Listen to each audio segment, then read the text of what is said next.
Meron pong nag-react doon sa aking presentation sa yung pong Daniel 2, kanyang pangalan ay si Lolita Perez. Sabi niya, sa bundok po galing ang bato na tumama sa paa ng statue. Mali po ang sinabi ni Brother Amica na hindi raw alam kung saan galing ang stone.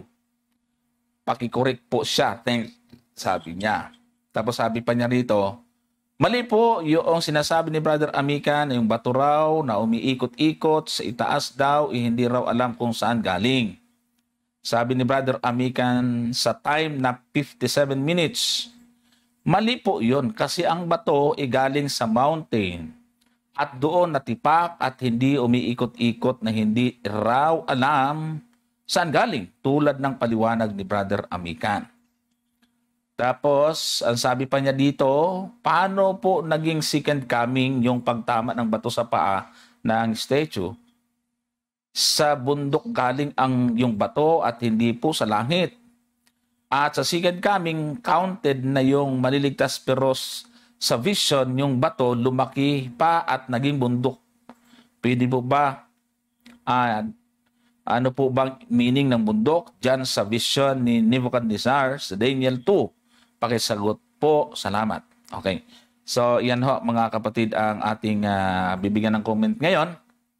At since na yung presentation ko po ang ginamit niya at meron siyang keynote na 57 minutes daw yung part na sinabi ko.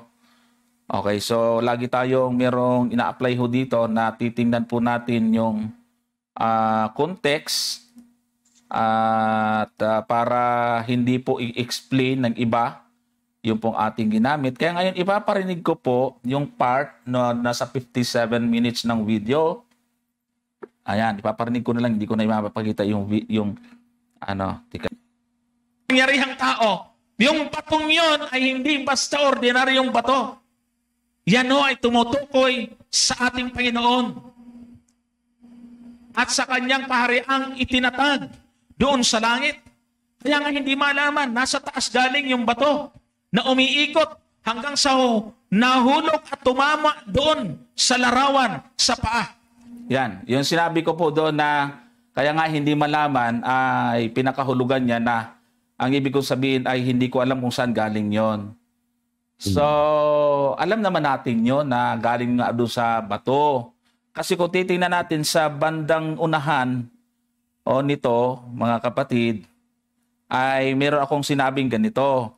At sa mga kaarawan ng mga haring yaon, maglalagay ang Diyos sa langit ng isang kaharian na hindi magigiba kailanman. Walang binatpat pala yung bakal sa bato.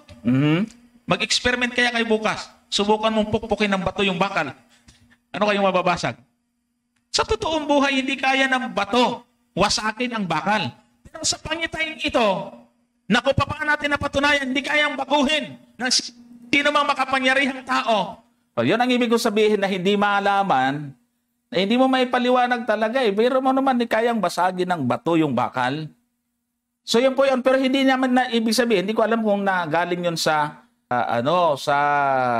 sa bato.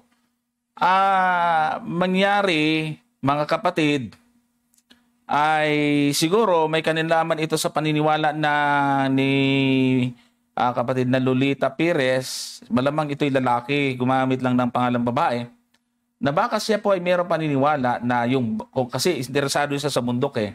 Evangelist Dizon, meron kasi tayong mga nakakausap nga na paniniwala nila yung bato na yan ay kaharian na ibabalik bago yung second coming, ay muling matatatag ang kaharian ni David ng Israel sa Palestina o dito sa lupa. Kaya ako ay malakas ang kutob ko, isa yun sa ganong paniniwala niya. At yun naman sa mga reform ng mga Adventist na mali sa atin, tulad ng Davidian at iba pa, ay paniniwala naman nila yung bato ay yan yung church, ang Adventist Church, at sila yung bato. At yung bato naman na yan ay ang 144,000. At naituwid ko na hindi ibig sabihin, hindi ko alam na galing sa bato, bato yung bato ay galing sa bundok. Na ang point natin dito, kapatid, simple lang po. Nakita sa pangitain ni Haring Nabucodonosor na ipinakita din kay Daniel doon sa napakalaking larawan ng ulo ay ginto na kumakatawan sa Babylonia. Pagkatapos ang kasunod ay ang kanya pong dibdib na may dalawa pong nakabitsoy na ganyan na mga braso na ito naman po ay ano yon, tanso, ano tawag sa Tagalog niyan? Silver. Pilak yon, sa Tagalog pilak na naman. Pilak. Na kumakatawan sa Medo at Persia, ay Cyrus at Darius na pinag-isa. Then, ang kasunod naman ito ay ang tanso na kung saan kumakatawan naman sa karian ng Grisya hanggang ang kasunod ay bakal na kumakatawan sa kariang Roma. Okay? Then, dalawang mga paa na may 10 mga daliri na kumakatawan sa 10 mga karian na kung inyong ititrace, ito ay 10 divided kingdoms of the Western Europe. Ulo ginto, tapos pilak, tanso, bakal at putik na tuyo o luto ang pinaghalo dalawang mga paa. Then after that, nakita na may batong natibag galing sa bundok. Ay piniliwanag naman ito talaga kanina. Based from the Bible, ito pong bato ay talagang galing sa bundok. Now, ang tanong ay, mali ba pagkasabi ni Brother Johnson na hindi alam kung saan? Alam. Pero hindi niya nakuha yung punto na sabi na, hindi ito basta bato, kapatid. Yan nga. Na literal na bato. Kaya nga ang sinabi, kung pupukpukin mo nga ba naman ang bato sa bakal, ang bakal, madudurog talaga ang bato. Paano mo naman masabi na mismo ang bato dumurog sa ginto, bakal, pilak, at saka tanso? Sapagkat hindi nga ito literal. Kanya pang pinupunto na bakit sinabi mo na second coming to. Di nga naman naintindihan ng atin pong kaibigan. Salamat na lang po itinatanong. Inyo pong basahin ang chapter 2, verses 36 to 45. Dito po nyo malaman na tumutukoy ito sa judgment ng pagparito ng Panginoon. Well, in fact, sa verse 46 hanggang 49, dito ating makita na si Daniel ay itinaas ng hari. Bakit? Kasi ang kanyang panaginip, ang kanya pong pangitain ay hindi lang tumutukoy sa kapanahunan ni Daniel, kundi tumutukoy din hanggang sa pagparito ng Panginoon na ang batong ito ay kumakatawan kay Kristo, na ang bato na ito na kumakatawan kay Kristo ay tumutukoy din po sa ikalawang pagparito ni Kristo, which is judgment. Kaya sabi niya, paano ko masabi na second coming ito? Well, mahaba-haba po ito kasi prophecy po ito. Pero kung inyo pong basahin ang talata 45 na kapitulo 2 ng Daniel, ito pong sabi, yamang inyong nakita na ang isang bato ay natibag sa bundok. Hindi ng mga kamay pumutol ng bakal, ng tanso at putik at pilak. At narito, itatin yung punto ha, at narito, ipinapaalam ng dakilang Diyos sa hari kung ano ang mangyayari sa haharapin. At ang panaginip ay tunay at ang pagkaaninaw nito tapat. So ito po pala tumutukoy sa harapin, sa mga darating. Nakita niyo po ang punto? Una, Babylonia, sunod Medo Persia, Grisya, Roma, at 10 magkabahabahagi. Ang bato pong ito, it represent sa 1 Corinto 10 talatang 4, ay kumakatawan sa the kingdom of Christ, kumakatawan sa coming of Christ, representing the stone. The stone represent the second coming of Christ o the judgment of Christ, na ang batong ito'y lumaki at nilukuban ang buong mundo sapagkat ang buong mundo ay magiging kaharian muli ng Diyos na inagaw at inangkin ni Satanas palibasin nagkasala si Adan at si Eva. Ang punto ko lang po dito mga kapatid, alam naman kung saan galing. Pero ang batong ito ay hindi basta batong natibag sa bundok na basta lang batong regular na natibag ng gano'n. May meaning po siya at pinakahulugan at sinabi kung ano ang meaning ng bagay pong ito. Ito'y kumakatawan nga sa judgment ng Panginoon at ito'y napakalinaw sinasabi ng Biblia. So kung sabihin mong i-correct, dati naman pong correct yun. Dati naman pong tama yun. Literally kung tingnan mo nga naman, ang sabi nga, natibag sa bundok ang bato na tumama sa napakalang larawan. Hindi mo may naisip na mismong larawan may kaulugan, ang bato may kaulugan, ang bundok may kaulugan, walang kamay na bumahawak. Hindi po ito literal lahat. Ay hindi po ito siya pwede mong ipaliwanag sa literal na pagpapaliwanag kasi meron po itong spiritual at symbolical meaning. Yun po ang dinahagip na area. Well, balik sa iyo, Brother Johnson. Okay, sige. Brother Gomer, meron kang dagdag? Opo, meron po akong kaunting karagtagan. Actually, mga kapatid, mga kaibigan, yung Daniel 2, kung tayo po mag-aaral talaga nitong aklat ng Daniel, meron po itong parallel na pangitain sa Daniel 7. At kung titingnan po natin sa Daniel 7, parehas din ito, Brother Johnson eh. Ano? At ang kagandahan lang dito sa Daniel 7, yung 10 daliri, kung titingnan po natin sa 7:24, siguro tingnan po natin sa 7:24. Ilalagay na lang po natin dito para maintindihan po nila na yung ribulto na yon na mayroong 10 daliri, dito sa Daniel 7, ito ay naging 10 sungay. No? At ang sabi dito sa 24, at tungkol sa 10 sungay mula sa kahariang ito ay 10 hari ang babangon. At ang isa'y babangon kasunod nila at siya'y magiging kaiba kaysa mga una at kanyang ibabagsak ay 3 hari. So Brother Johnson, kung titingnan po natin, sapagkat nga tayong Adventist ay naniniwala sa tinatawag na historicis, kung titingnan po natin ang kasaysayan, mga kapatid, itong 10 sungay na binabanggit, Brother Johnson, naniniwala tayo na hanggang ngayon ay nag-i-exist ito. Hindi ho ba?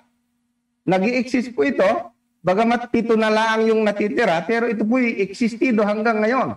At kung babalikan mo yung Daniel 2, ang sabi doon ay, sa kaarawan ng mga haring ito, no, ay doon babagsak yung bato, Brother Johnson. Tama.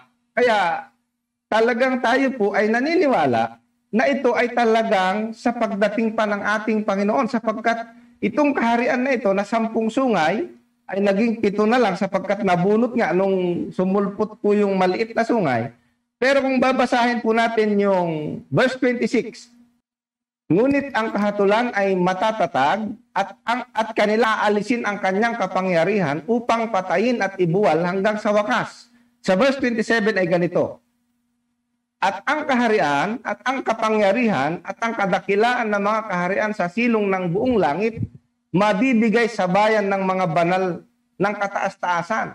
Ang kanyang kaharian ay walang hanggang kaharian at ang lahat ng kapangyarihan ay maglilingkod at tatalima sa kanya. So parehong-pareho ito, Brother Johnson, sa bato, ano? Na nung bumagsak yung bato doon sa paa, nadurog yung ribulto, at yung bato na yun ay naging isang malaking kaharian na walang magiging wakas.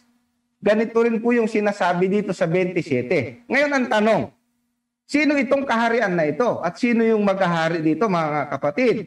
Kung titingnan po natin sa Apokalipsis, Brother Johnson, sa 20, ang talata ay 4, iisa lang naman itong kaharian na ito na maghahari, na walang hanggan yung magiging kaharian niya. Ang sabi doon sa 20 ng Apokalipsis ay ganito.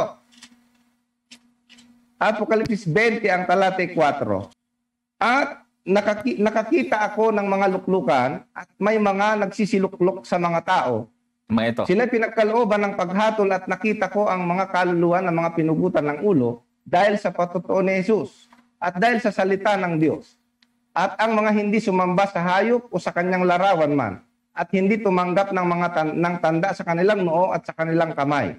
At sila'y nangabuhay at nagsipagharing kasama ni Kristo sa loob ng 1,000 taon. So kung titingnan mo yung reference ng Daniel 7:27 na ibinigay yung kaharian dun sa banal ng kataas-taasan, ito yung kaharian ni Kristo na ang subject yung mga maliligtas. At ito ay mangyayari, Brother Johnson, ito ay mangyayari pa lamang sa muling pagparito ng ating Panginoon. Kaya tayo ay talagang naniniwala na yung bato na natipak doon sa Daniel 2 ay wala pong ibang pinapakahulugan kundi ito yung muling pagparito ng ating Panginoon upang yung mga mananampalataya, yung mga nagtapat ay kanyang kukunin at magiging subject ng kanyang kaharian. Ayan. Yan po, kapatid na Lolita Perez, yun ang ating mga, hindi po kasi tayo nagtitingin lang sa isang bagay. Sa pag-aaral ng aklat ng Daniel, ay meron po diyang mga tinatawag po nating mga paralel. Kaya sa pag-aaral ng prophecy, meron pong mga katuwang po yan. At itong 2 at ang 7, kaya ikinunik ni Brother Gomer, dahil iisa po ang ibig sabihin ng 10 daliri at 10 sungay. At sa karawan ng panahon iyon, ayun nga ay mangyayari na magtatatag ang Diyos ng kanyang kaharian. Ngayon, bago ko puntahan yung iyong tanong na anong ibig sabihin ng bato sa Daniel, ay magbibigay ako ng ilang mga talata para suhayan yung paniniwala ho natin at interpretation na ayon mismo sa aklat ng Daniel na yung pong mangyayari pagkahulog ng bato ay iyan ang pagdating ng ating Panginoon at yung naging kaharian yung bato na yon, naging malakang kaharian na yon ay kaharian ng Panginoon yon. Hindi ho kaharian ng tao dito sa lupa na tao ang mangunguna. Una kong gustong basahin, kapatid, ay ihambing din po natin kasi itong Daniel at Apokalipsis nga ay kambal na aklat ito. Kahit hindi magkakilala si Daniel at si Juan, pero may mga tutala sila na halos pareho ang tinutukoy. Kung pupuntahan po natin yung Apokalipsis sa 11:15 ay ganito yung ating mababasa.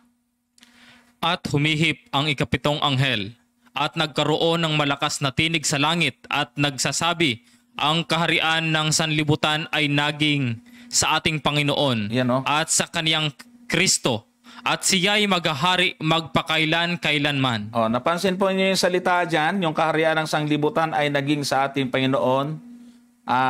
Di ba binanggit nga doon kanina sa talata na sa akarawan ng kaharian yon ay doon babagsak yung bato at mawawasak sila at itong bato na ito naging malaking kaharian na magpupuno sa buong lupa. So yung salita dito na siya maghahari magpakailan-kailanman, ito na po talaga yung sinasabing yung katuparan ng pagbabalik ng ating Panginoon para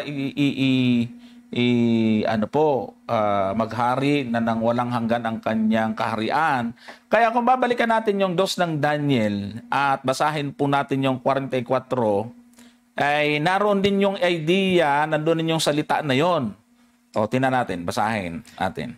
At sa mga kaarawan ng mga haring yaon ay maglalagay ang Diyos sa langit ng isang kaharian. Yan na hindi magigiba kailanman o ang kapangyarihan man niyaoy iiwan sa ibang bayan, kundi pagpuputol-putulin at lilipulin niya ang lahat ng kahariang ito at iyo'y lalagi magpakailanman. Yan. So yung kaharian na matatatag niyan sa pagdating nung pag nangyari yung pagbagsak ng bato ay lalagi na yon magpakailanman. Walang pwedeng i-interpret tayo ng mga kahariang lilitaw dito na lalagi magpakailanman. Kasi lahat naman ng kaharian dito, mawawasak yan, mga kapatid.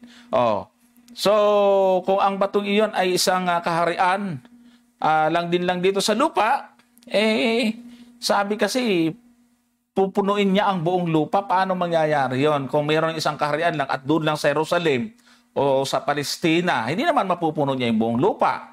Kaya walang ibang pupuno sa buong lupang kaharian kundi ang kaharian ng ating Panginoon. Balikan nga natin yung 35 ng 2 pa rin. Daniel 2:35.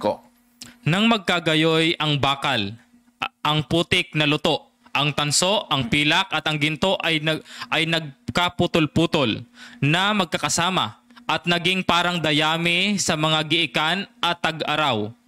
At tinangay ng hangin na walang dakong kasumpungan sa mga yaon.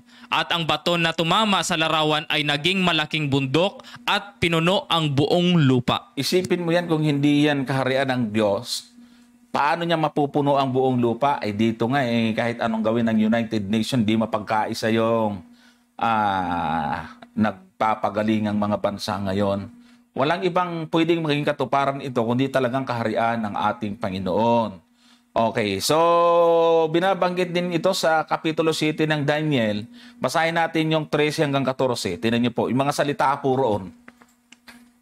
Ako'y nakakita sa pangitain sa gabi at narito, lumabas na kasama ng mga alapaap sa langit ang isang gaya ng anak ng tao at siya'y naparoon sa matanda sa mga araw at inilapit nila siya sa harap niya. 14. At binigyan siya ng kapangyarihan at kaluwalhatian at isang kaharian upang lahat ng mga bayan, bansa at mga wika ay mangaglingkod sa kanya. Yan. At ang kaniyang kapangyarihan ay walang hanggang kapangyarihan na hindi lilipas at ang kaniyang kaharian ay hindi magigiba. O, isa lang din yung tinutukoy dito sa future talaga, mga kapatid.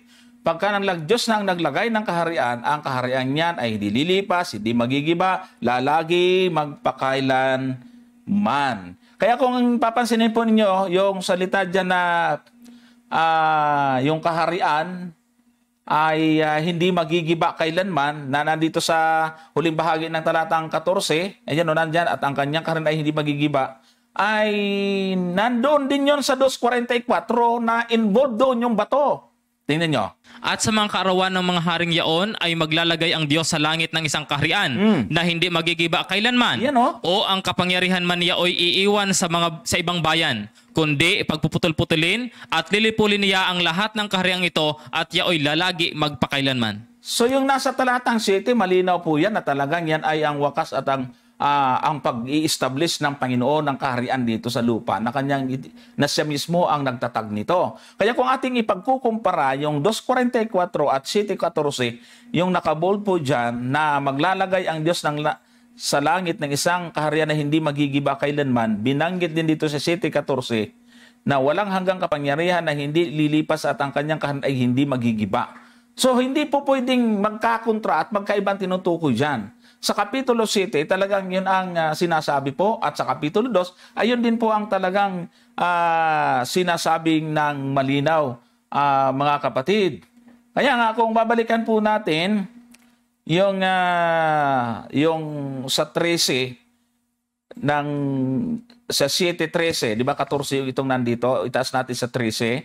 Ako'y nakakita ng pangitain sa gabi at narito lumabas na kasama ng mga lapaap sa langit ang isang gaya ng anak ng tao at siya'y naparoon sa matanda sa mga araw at inilapit nila siya sa harap niya. Yun nabanggit kayo na Evangelist Dizon na talagang may kinalaman yan sa judgment, mga kapatid, mga kaibigan. Alam po natin yung bato na yan, kapatid. Siguro ay nagkaiba lang po ang ating paniniwala. Kung anong paniniwala mo doon sa bundok, ay hindi naman namin alam kung ano yung sa side mo. Kaya pwede mo rin siguro i-share kung makita mong tutol ka pa rin dito sa amin sinabi, di i-share mo po sa amin. Kaya ang sa tanong niya, ano daw ang ibig sabihin ng bundok? Pagka pinag-usapan po dito ay ang aklat ng Daniel.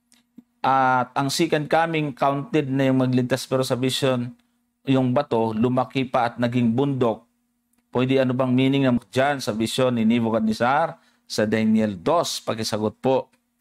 Ayun. So kung Daniel 2 ang pag-uusapan, kapatid, ay nabanggit lang ho yung bundok na yan sa talatang 35 at sa 47.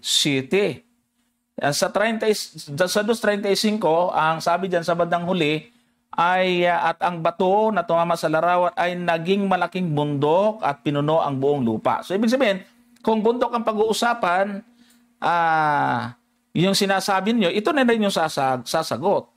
Yung bundok na yon o yung bato, naging bundok at ang bundok ay pumuno sa buong lupa. So ibig sabihin, ito ay tumutukoy sa kaharian at yung bundok na kanyang pinanggalingan sa 45 pala. Yamang iyong nakita na ang isang bato ay natibag sa bundok, hindi ng mga kamay at pumutol ng mga bakal, ng tanso, ng putik, ng pilak at ng ginto. Ipinaalam ng dakilang Diyos sa hari kung ano ang mangyayari sa haharapin at ang panaginip ay tunay at ang pagkapaninaw niya ay tapat. Ayun. So, ibig sabihin, doon sa presentation natin sa Daniel, yung bundok na yon, ay yung bato, naging bundok. Ano? At kung gusto niyo malaman na yung bundok, ibig sabihin ito'y kaharian. Kasi yung pinanggalingan din po niya ng bato ay bundok din, mga kapatid. At doon sa ibang mga chapter ng Daniel, yung Jerusalem, ay tinawag din bangalan na bundok. Ito yung kaharian ng Diyos Nasa 9:16 yan ng Daniel. Hindi natin basahin siguro. At sa 9:20 ay nakalagay po din doon at haharap ng aking samong sa harap ng Panginoon kong Diyos dahil sa banal na bundok ng aking Diyos. So maraming bisis po sa 11:47, binanggit na naman yan dyan, yung maluwalhati at banal na bundok ng Panginoon. So kingdom po, yan ang ibig pong sabihin po roon.